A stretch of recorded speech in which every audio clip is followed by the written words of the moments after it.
महाशिवरात्रि को अधिकतर लोग भगवान शिव और माता पार्वती के विवाह की पावन तिथि मानते हैं, लेकिन कुछ विद्वानों का यह भी मानना है कि इसी दिन भगवान शिव ने समुद्र मंथन से उत्पन्न हलाहल विष का पान किया था। हालांकि शिव पुराण में महाशिवरात्रि से जुड़ी एक और रोचक कथा का उल्लेख मिलता है, जो एक शिकारी के जीवन से संबंधित है।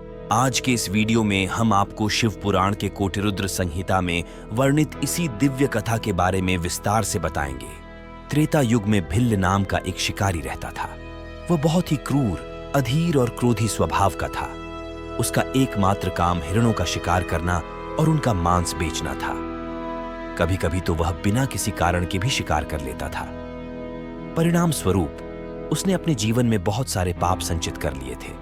एक बार शिवरात्रि का दिन था। शिकारी के परिवार के सदस्यों ने उसे बताया कि घर में भोजन नहीं बचा है और उसे किसी जानवर का शिकार करके लाना चाहिए, तभी सभी को भोजन मिलेगा। यह सुनकर शिकारी अपना धनुष बाण लेकर जंगल में चला गया। वह पूरे दिन पूरे जंगल में घूमता रहा, लेकिन उसे मारने के लिए एक भी जानवर नहीं मिला। थक हार कर शिकारी जंगल के बीच में एक तालाब के पास पहुंचा। जलाशय को देखकर शिकारी ने मन ही मन सोचा, मुझे इस तालाब के पास रुकना चाहिए, क्योंकि जब सूरज डूबेगा तो सभी जानवर यहाँ पानी पीने आएंगे और फिर मैं आसानी से उनका शिकार कर लूंगा। फिर शिकारी ने थोड़ा पानी इकट्ठा किया ताकि उसे प्यास न लगे और वह पास के एक बेल के पेड़ पर चढ़ गया। उसके मन में एक ही चिंता थी कि कब कोई जानवर आएगा और फिर मैं इसका शिकार करूंगा। इसी प्रतीक्षा में वह भूख प्यास से पीड़ित होकर वहीं बैठा रहा। इस प्रकार काफी देर हो गई और जब रात्रि का प्रथम पहर प्रारंभ हुआ तो एक प्यासा हिरण आया, जिसे देखकर वह बहुत प्रसन्न हुआ और उसने उसे मारने के लिए तुरंत अपने धनुष पर बाण चढ़ाया। ऐसा करते समय उसके हाथ के धक्के से कुछ जल और बेलपत्र नीचे गिरे। उस वृक्ष के नीचे एक शिवलिंग था जो बिल्व पत्रों से ढका हुआ था। बेलपत्र और थोड़ा पानी पेड़ के ठीक नीचे उस शिवलिंग पर गिर गया। इस प्रकार अनजाने में ही जल और बिल्वपत्र से भगवान शिव की प्रथम प्रहर की पूजा शिकारी से संपन्न हो गई। इससे शिकारी को सभी पापों से मुक्ति मिल गई। हिरण ने शिकारी को निशाना साधते देख लिया। शिकारी के तीर छोड़ने से ठीक पहले हिरण ने मानव स्वर में जोर से चिल्लाया, हे शिकारी, तुम मुझे क्यों मार रहे हो? हिरण की बात सुनकर शिकारी बिल्कुल हैरान रह गया। शिकारी ने उत्तर दिया, मेरा परिवार भूख से मर रहा है, मुझे उनका पेट भरने के लिए शिकार करना पड़ता है। हिरणी ने विनम्रतापूर्वक उत्तर दिया, अगर मेरा मांस मनुष्यों के काम आ सके तो यह सम्मान की बात है, लेकिन मुझे कुछ समय दीजिए। मैं आपके पास लौटने से पहले एक बार अपने पति, बहन और बच्चों से मिलना चाहती हूं। शिकारी हंसा, अगर मैंने तुम्हें जाने दिया तो तुम वापस नहीं आओगे। हिरणी ने गंभीरता से प्रतिज्ञा की, अगर मैं अपना वचन तोड़ती हूं तो मैं सबसे गंभीर पापों का बोझ उठाऊंगी, जैसे कि एक पत्नी अपने पति की अवज्ञा करती है, एक आदमी उसे धोखा देता है या कोई भी जो दूसरों को नुकसान पहुंचाता है।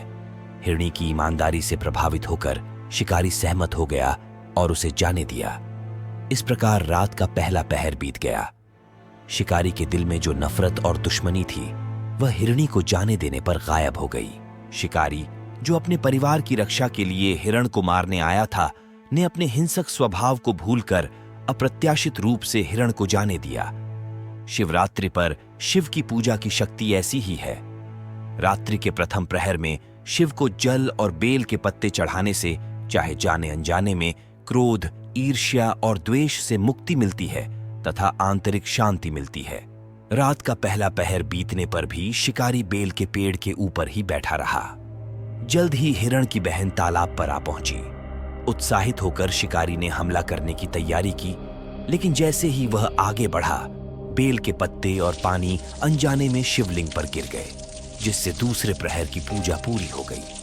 हिरणी ने दया की भीख मांगते हुए अपने परिवार से मिलने के बाद वापस लौटने का वादा किया। हालांकि झिझकते हुए शिकारी ने उसे भी जाने दिया। बाद में हिरणी का पति अपने परिवार की तलाश में आया। शिकारी ने फिर निशाना साधा, लेकिन एक बार फिर बेल के पत्ते और जल शिवलिंग पर गिरे, जिससे तीसरे प्रहर की पूजा हो गई। हिरण ने भी अपने प्रियजनों से मिलने के बाद वापस लौटने की कसम खाई। उसकी बातों से प्रभावित होकर शिकारी ने उसे जाने दिया। घर पहुंचकर तीनों हिरणों ने इस बात पर विचार विमर्श किया कि कौन लौटेगा। तीनों ही अपनी बलि देने को तैयार थे। निर्णय न ले पाने के कारण उन्होंने साथ साथ जाने का निर्णय लिया और अपने बच्चों को अपने पड़ोसियों को सौंप दिया। शिकारी उनके लौटने से चकित था और उसे अपार खुशी हुई। जैसे ही उसने हमला करने की तैयारी की, बेल के पत्ते और जल फिर से शिवलिंग पर गिरे और अंतिम प्रहर की पूजा पूरी हो गई। उस क्षण उसका हृदय पश्चाताप से भर गया। हिरण की पवित्रता और निस्वार्थता को महसूस करते हुए उसने हमेशा के लिए हिंसा का त्याग कर दिया। उसकी भक्ति से प्रसन्न होकर भगवान शिव उसके सामने प्रकट हुए। शिव ने घोषणा की, भिल, तुम शुद्ध हो गए हो। तुम अपने देश के शासक गुहा के नाम से जाने जाओगे। एक दिन भगवान राम तुम्हारे पास आएंगे। भक्ति के साथ उनकी सेवा करो और तुम्हें दिव्य आशीर्वाद प्राप्त होगा। गुहा बाद में भगवान राम के वनवास के दौरान उनके समर्पित मित्र बन गए। हिरणों के लिए उन्हें शिव के दर्शन मिले और वे स्वर्ग चले गए। भगवान शिव फिर अर्बुदाचल के लिए प्रस्थान कर गए, जहां वे व्याधेश्वर महादेव के रूप में निवास करते थे। इस प्रकार अनजाने में भगवान शिव की पूजा करने वाले भील जैसे शिकारी को उनका आशीर्वाद प्राप्त हुआ और उसका जीवन पूर्ण हुआ।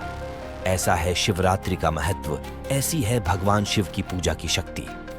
वे आशुतोष हैं जो थोड़ी सी भी भक्ति से प्रसन्न हो जाते हैं। कोई व्यक्ति चाहे कितनी भी पूजा पाठ कर ले, सभी शास्त्रों का पाठ कर ले या हर तीर्थ स्थल पर चला जाए, लेकिन शिवरात्रि पर सच्चे मन से भगवान शिव की पूजा करने से उसे कई गुना अधिक आशीर्वाद प्राप्त होता है। तो दोस्तों, इस प्रेरणादायक कथा से हमें यह सीखने को मिलता है कि सच्ची भक्ति और त्याग से हम अपने जीवन को बदल सकते हैं। भगवान शिव की कृपा हम सभी पर हमेशा बनी रहे। जय भोलेनाथ।